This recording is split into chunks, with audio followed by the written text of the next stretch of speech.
Guess who's got the bike back? Finally. Yeah, finally got it back. Give it another look. Oh yeah. Good bike. Old faithful. But I think she's gonna die. Unfortunately, she's dying. I ran her over 100 miles without any oil in the tank. So now there is a rather horrible clatter in the top end. The engine is what it is. Lesson learned. Check the oil. Now it's been over a month, no bike. I did lose a job because of not having the bike and not having any way to get there. But I'm not worried about it. I've got a trial shift tomorrow at a race yard, so I'll be able to get there myself, assuming the bike makes it. But if I don't make it, it doesn't matter. I'm not worried about it. I've got breakdown cover, and it's only a couple miles from home. It's not like it's in a different county. So, yeah, there's nothing you can do about it. Been told that it's not wise economically to try and fix the problem because I've got no idea what the problem is. You could crack it open and find out that there's absolutely nothing that can be done. I still got to pay for it. Or you could crack it open and find out that there's so much wrong with it that you're better off just replacing the engine. Well, I've still got to pay for cracking the engine open. So, the two best options given to me were either just replace the entire engine or run it till it dies and then buy another one. I think I'll just run it till it dies, unfortunately. Due to the colour scheme, I've named her Commander Shepard. Yeah, it's a girl bike. Commander Shepard. Well, you died a pointless death in number 3. You're going to die a pointless death on the road somewhere as well. Don't worry about it.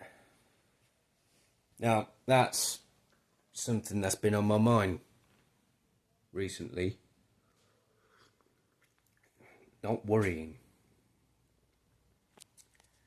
A couple of things in my life and a couple of things in the lives of the people around me. First of all, my situation, I'm unemployed right now. I've not had a bike for a month and I've lost work because of it. I've had interviews that were rejected. I've had interviews that almost got there but didn't quite cross the finish line, which is a shame because they would have really paid a good wage. Crikey. I know someone that's been fired from his job because of his opinions of what's going on in the country, and the purple-haired lib shits didn't like his opinion. Apologies. Commies bring out the worst in me. He got fired and he's got a family to feed and a mortgage to pay off, and he's lost the means of doing that. Yep, bad situation. But what Jesus says, don't worry about anything. Just don't worry about it. Anything could be going on, just don't worry about it. Don't worry about what you're going to eat or what you're going to wear. He says, consider the birds of the air. They don't reap or sow, yet God feeds them all they need. And ain't you worth more than a couple of birds?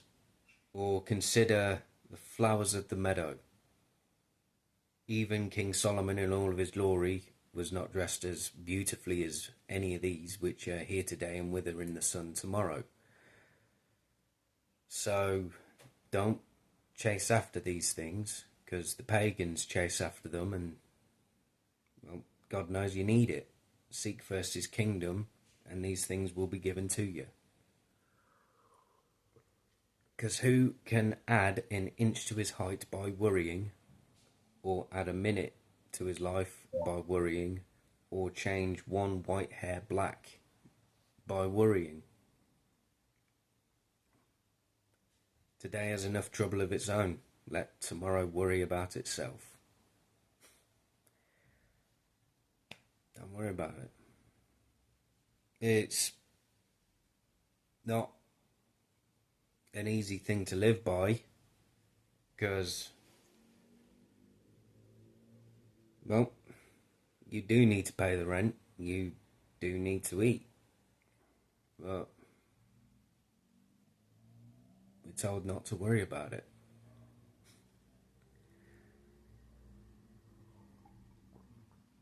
When I was in Oz, I lost my driver's license day one, and my entire plan was to buy a motorbike and ride around. But I went back to the what was it, Circular Quay in Sydney. Woke up that morning, stuck my hand in my pocket, realised my driver's license wasn't there. So I'd lost it somewhere in Sydney. There were only so many places in Sydney I'd been, so I decided to go back there. And it had been handed in behind the desk, but I didn't stress about it. I would have stayed in Australia without a driver's license, I just wouldn't have bought a bike. The plan would have been the same, just the execution would have changed. But stuff like losing your job, not being able to pay for your family, pay for your mortgage, well, it's tough, but don't worry about it. Don't lose sleep over it, don't despair. He knows everything you need, and he'll give it to you. Yeah. I mean, when I was at my lowest point in Oz, the help of strangers, so that Bennett at Seasons Church, they paid for a hotel for 2 nights and offered me a bed in the church for a week if I needed it. Never met the guy before, but God knows what you need. Well, God knows what you need, and he provides it. Somehow, he just does. So, to everyone out there, don't worry. All the crap that's going on in the world, the enemy moving in and the traitors in our midst, don't worry about it. They'll get what's coming to them. You'll get what's coming to you. So don't worry about it. Anyway, that's what was on my mind today. Don't worry. There's a difference between not giving a damn and not worrying. I don't give a damn about the garden. I don't give a damn about the driveway.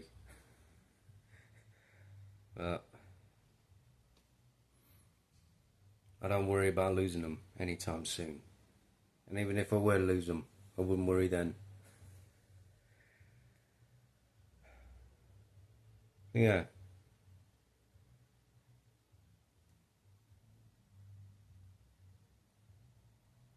Stand strong. Fight the good fight. Run the race. Let me try and say that again. Run the race.